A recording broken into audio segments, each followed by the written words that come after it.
भक्ति करना और पुजारी या उपासक होने में बहुत फर्क होता है। जैसे कि ज्ञानी होने में और किसी एक विषय का विद्वान होने में अंतर होता है। रावण एक पुजारी था, भक्त नहीं था भगवान शिव का, क्योंकि भक्ति का पहला स्टेप ही समर्पण का है, जहाँ भक्त अपनी इच्छा से कुछ नहीं करता और उसमें एक मॉडेस्टी आ जाती है, जहाँ वो हर कार्य ये मानकर करता है कि मैं सिर्फ एक माध्यम हूँ, और धीरे धीरे वैराग्य आ जाता है उसमें। और रावण में ना तो वैराग्य था ना कोई समर्पण था। वो हठी था और इम्पल्सिवली एक्ट करता था, जैसे हट में आके सर काट के चढ़ा दिया in order to get more from Lord Shiva in return. ये तो वही बात हो गई जैसे कुछ इमेच्योर लोग किसी के साथ रिलेशनशिप में आने के लिए या फिर अपनी बात मनवाने के लिए कुछ इस तरह के सेंटेंस का प्रयोग करते हैं, जैसे तुमने मेरी बात नहीं मानी तो मैं बिल्डिंग से कूद जाऊंगा, मैं जान दे दूंगा, या फिर मैं जहर खा लूंगा, एक्सेट्रा। पर ये हमें समझना होगा कि ये कोई प्रेम नहीं है। प्रेम में तो मन निर्मल हो जाता है। इसका अर्थ है कि मन का मलिन ना होना।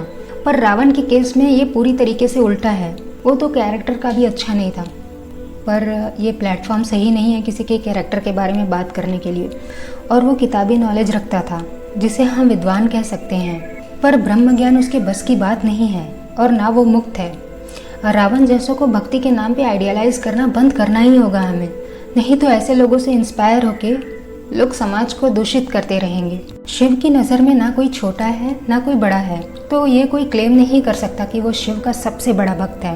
और शिव का स्वरूप ही अनंत है, तो उन अनंत परमात्मा की भक्ति कभी पूरी हो ही नहीं सकती। वो तब तक कम ही रहेगी जब तक हम और अनंत एक हैं इस बात का रियलाइजेशन नहीं हो जाता। अगर शिव की भक्ति करनी ही है तो माता पार्वती, भगवान आदि शंकराचार्य, महामहेश्वर अभिनव गुप्त और श्री हरि और उनके सभी अवतारों की तरह कीजिए, जिन्होंने शिव से एक होने के लिए स्वयं को समर्पित कर दिया। रावण से इंस्पिरेशन लेके हम अपना ही बहुत कुछ बुरा कर लेंगे। ये एक मिसकॉन्सेप्शन है कि रावण मुक्त हो गया है मरने के बाद। असल में वो एक सिंबॉलिक मीनिंग निकाला जाता है ना कहानियों का, उस हिसाब से मुक्ति तब होती है जब अहंकार नष्ट हो जाता है और सर को अहंकार का सिंबॉलिक रूप माना जाता है।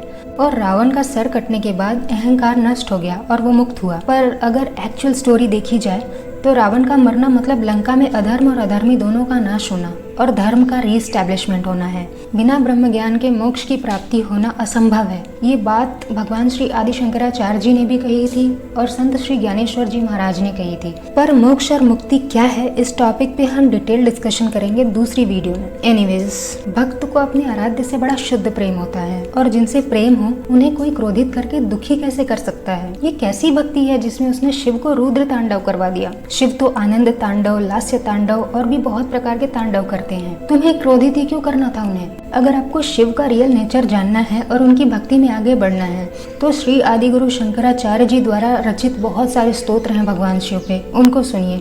जैसे शिव पंचाक्षर स्तोत्रम, उमा महेश्वर स्तोत्रम, अर्धनारीश्वर स्तोत्रम, शिव मानस पूजा, शिव भुजंगम, शिव षडाक्षर स्तोत्रम, शिवलिंगाष्टकम, दक्षिणामूर्ति स्तोत्रम, भज गौरीशम, शिवानंद लहरी और भी बहुत से स्तोत्र हैं जिनका नाम लेना एक वीडियो में तो पॉसिबल नहीं है। जब कोई आराध्य की भक्ति करता है तो इस संसार में धर्म की स्थापना करने की कोशिश करता है। पर रावण ने तो एक संहिता लिख दी जिसमें डिफरेंट टाइप्स ऑफ मिसकंडक्ट्स बताए हैं अधर्म करने के, जैसे मारन, उच्चाटन, वशीकरण एक्सेट्रा। इस वीडियो को बनाने के पीछे का ऑब्जेक्टिव यही है कि शिव भक्ति और रावण को अलग रखिए। ये एक नैरेटिव सेट किया गया है एक खास संप्रदाय के लोगों द्वारा कि शिव का सबसे बड़ा भक्त है रावण और शिव के भक्त हमेशा तामसिक ही होते हैं।